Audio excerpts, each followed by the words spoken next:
ಗಣೇಶ ಪುರಾಣ ಅಧ್ಯಾಯ 6. ಕೂಪಕಂದರರು ನಾಶವಾದದ್ದನ್ನು ತಿಳಿದು ನರಾಂತಕನು ಅಂಧಕ, ಅಂಬಾಸುರ, ತುಂಗ ಎಂಬ 3 ರಾಕ್ಷಸರನ್ನು ಬಾಲಕನಾದ ವಿನಾಯಕನನ್ನು ಕೊಲ್ಲಲು ಕಳುಹಿಸಿದನು. ಅಂಧಕಾಸುರನು ಕಾಶೀಪಟ್ಟಣದಲ್ಲಿ ಮಾಯಾವಿದ್ಯೆಯಿಂದ ಅಕಾಲದಲ್ಲಿಯೇ ಕತ್ತಲೆಯನ್ನು ಉಂಟು ಮಾಡಿದನು. ಅಂಬಾಸುರನು ದೊಡ್ಡ ಮಳೆಯನ್ನು ಸುರಿಸಿ ನೀರಿನಿಂದ ಪಟ್ಟಣವು ಮುಳುಗುವಂತೆ ಮಾಡಿದ.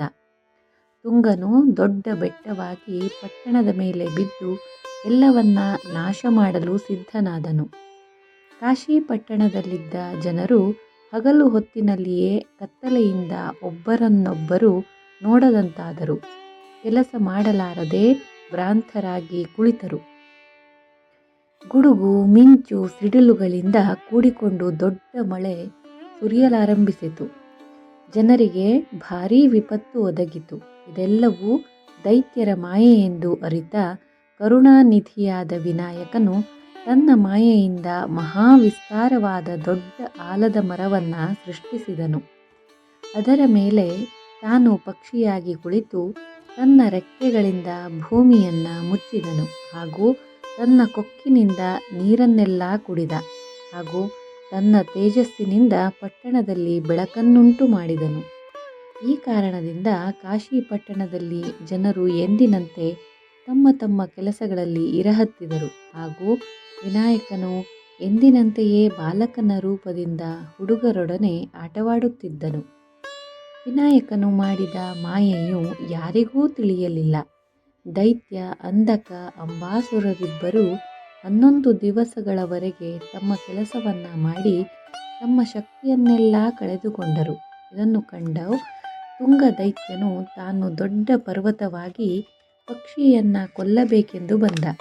ತಕ್ಷಣವೇ ಪಕ್ಷಿಯು ಪರ್ವತವನ್ನು ಕೊಕ್ಕಿನಿಂದ ಕಚ್ಚಿ ಹಿಡಿದುಕೊಂಡಿತು ಹಾಗೂ ಅಂಧಕ ದೈತ್ಯನನ್ನು ಒಂದು ಕಾಲಿನಲ್ಲಿಯೂ ಅಂಬಾಸುರನನ್ನು ಇನ್ನೊಂದು ಕಾಲಿನಲ್ಲಿಯೂ ಗರುಡನು ಹಾವನ್ನು ಹಿಡಿದಂತೆ ಹಿಡಿದು ಮೇಲಕ್ಕೆ ಹಾರಿತು ಹಾಗೂ ಭೂವರ್ಲೋಕವನ್ನು ದಾಟಿ ಹೋಯಿತು. ಆಗ ಸೂರ್ಯನ ತೇಜಸ್ಸಿನಿಂದಲೂ ಪಕ್ಷಿಯ ವೇಗದಿಂದಲೂ ಆ 3 ರಾಕ್ಷಸರು ಸತ್ತು ಭೂಮಿಯ ಮೇಲೆ ಬಿದ್ದರು. ನಂತರ ವಿನಾಯಕನು ತನ್ನ ಮಾಯೆಯನ್ನು ಉಪಸಂಹರಿಸಿದನು. ಹೀಗೆಯೇ ಸತ್ತ ಅಂಬಾಸುರನ ತಲೆಯು ಅವನ ಮನೆಯ ಅಂಗಳದಲ್ಲಿ ಹೋಗಿ ಬಿದ್ದಿತು. ಅದು ಅವನ ತಾಯಿಯಾದ ಭ್ರಮರಿ ಎಂಬುವವಳಿಗೆ ತಿಳಿದು ಅತಿ ದುಃಖವನ್ನು ಹೊಂದಿದಳು ಹಾಗೂ ಕೋಪದಿಂದ ಅದಿತಿ ಪುತ್ರನಾದ ವಿನಾಯಕನ ತಲೆಯನ್ನು ತಂದು ಈ ತನ್ನ ಮಗ ಅಂಬಾಸುರನ ತಲೆಯೊಡನೆ ಸುಡುವೆನೆಂದು ಶಪಥ ಮಾಡಿ ಆ ತಲೆಯನ್ನು ಎಣ್ಣೆಯ ಪಾತ್ರೆಯಲ್ಲಿಟ್ಟು ತಾನು ಮಾಯೆಯಿಂದ ಸುಂದರ ಸ್ತ್ರೀಯಾಗಿ ಅದಿತಿಯ ವೇಷದಿಂದ ಕಾಶಿರಾಜನ ಮನೆಗೆ ಹೋದಳು. ರಾಜರಾಣಿಯರು ನಿಜವಾದ ಅದಿತಿಯೇ ಬಂದಳೆಂದು ತಿಳಿದು ಸತ್ಕರಿಸಿ ವಿನಾಯಕನು ರಾಕ್ಷಸರನ್ನು ನಾಶಗೊಳಿಸಿದ್ದನ್ನು ಹೇಳಿದರು. ಅಷ್ಟರಲ್ಲಿ ವಿನಾಯಕನು ತನ್ನ ಗೆಳೆಯರೊಡನೆ ಅಲ್ಲಿಗೆ ಬಂದ. ಆತನನ್ನು ಅದಿತಿ ರೂಪದ ರಾಕ್ಷಸಿಯು ಎತ್ತಿಕೊಂಡಳು ಹಾಗೂ ಪ್ರೀತಿಯ ಮಾತನ್ನಾಡುತ್ತಾ ಆತನಿಗೆ ತಿನ್ನಲು ಒಂದು ಉಂಡೆಯನ್ನು ಕೊಟ್ಟಳು. ಆ ವಿಷಪೂರಿತ ಉಂಡೆಯನ್ನು ತಿನ್ನುತ್ತಿದ್ದಂತೆಯೇ ವಿನಾಯಕನು ಅವಳ ತೊಡೆಯ ಮೇಲೆ ಭಾರವಾದನು. ಅದನ್ನು ತಾಳಲಾರದೆ ಅವಳು ಕೆಳಕ್ಕೆ ಬಿದ್ದು ಪ್ರಾಣ ಬಿಟ್ಟಳು ಹಾಗೂ ತನ್ನ ರಾಕ್ಷಸ ರೂಪದಿಂದ ಕಾಣಿಸಿಕೊಂಡಳು. ಕಾಶೀಪಟ್ಟಣದ ಜನರು ವಿನಾಯಕನ ಮಹತ್ ಕಾರ್ಯಗಳನ್ನು ಕಂಡು ಆತನನ್ನು ದೇವರೆಂದು ಪೂಜಿಸತೊಡಗಿದರು. ಎಲ್ಲರೂ ತಮ್ಮ ಮನೆಗಳಿಗೆ ಆತನನ್ನು ಕರೆದು ಪೂಜಿಸಿ ಭೋಜನ ಮಾಡಿಸತೊಡಗಿದರು.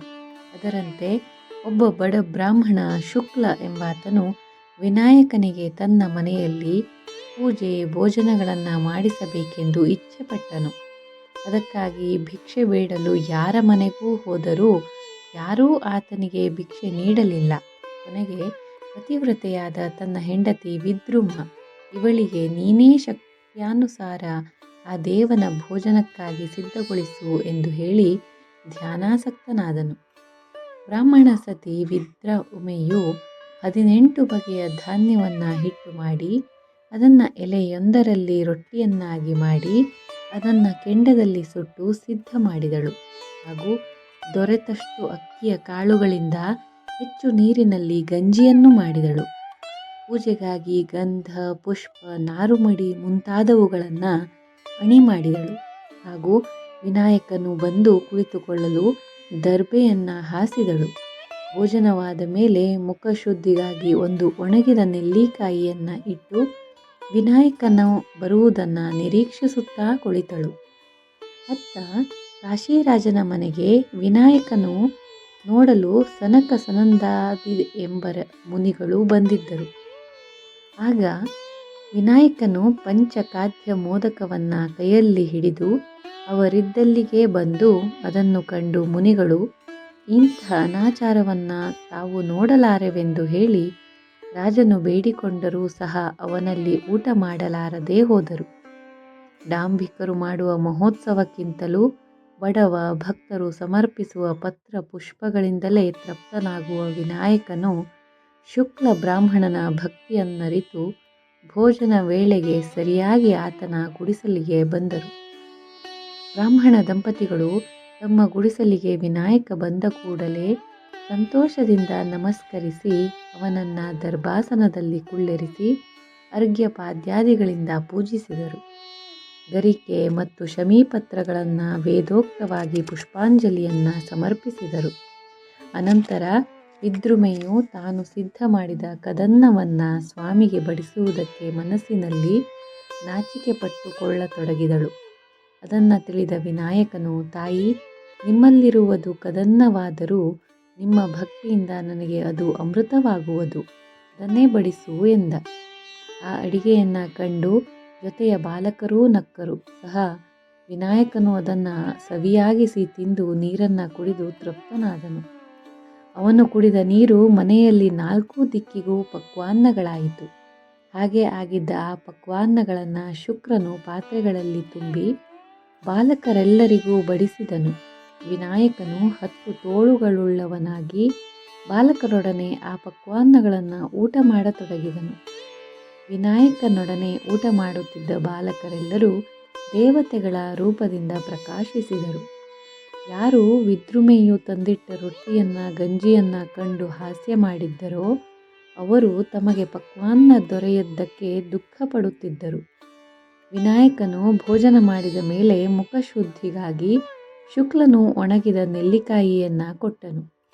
ವಿನಾಯಕನು ಶುಕ್ಲನ ಭಕ್ತಿಗೆ ಮೆಚ್ಚಿಕೊಂಡು ಬೇಕಾದ ವರವನ್ನು ಕೇಳೆಂದನು.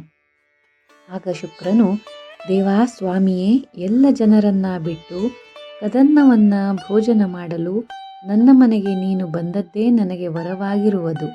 ನಿನ್ನಲ್ಲಿ ನನಗೆ ಭಕ್ತಿಯು ಶಾಶ್ವತವಾಗಿರಬೇಕೆಂಬುದೇ ನನ್ನ ಪ್ರಾರ್ಥನೆಯು. ಹಾಗೂ ಪುನರ್ಜನ್ಮವಿಲ್ಲದ ಮೋಕ್ಷವನ್ನು ದಯಪಾಲಿಸು ಎಂದು ಕೇಳಿಕೊಂಡನು. ವಿನಾಯಕನು ತಥಾಸ್ತು ಎಂದನು. ಹಾಗೂ ಆ ಬಡ ಬ್ರಾಹ್ಮಣ ಶುಕ್ಲನ ಮನೆಯು ಸಕಲ ಸಂಪತ್ತು ಸಮೃದ್ಧಿಯಿಂದ ಕೂಡಿಕೊಂಡದ್ದಾಗಿ ದೇವೇಂದ್ರನ ಮನೆಯ ಸಂಪತ್ತಿಗಿಂತಲೂ ಅಧಿಕವಾಗುವಂತೆ ಮಾಡಿ ಆ ದಂಪತಿಗಳ ಅಪ್ಪಣೆಯನ್ನು ಪಡೆದು ಬಾಲಕರೊಂದಿಗೆ ಅಲ್ಲಿಂದ ಹೊರಟನು. ಅಷ್ಟು ಹೊತ್ತಿಗೆ ಊರಿನ ಜನರೆಲ್ಲರೂ ವಿನಾಯಕನನ್ನು ಪೂಜೆಗೂ ಭೋಜನಕ್ಕೂ ಕರೆದುಕೊಂಡು ಬರಲು ಹುಡುಕ ಹತ್ತಿದ್ದರು.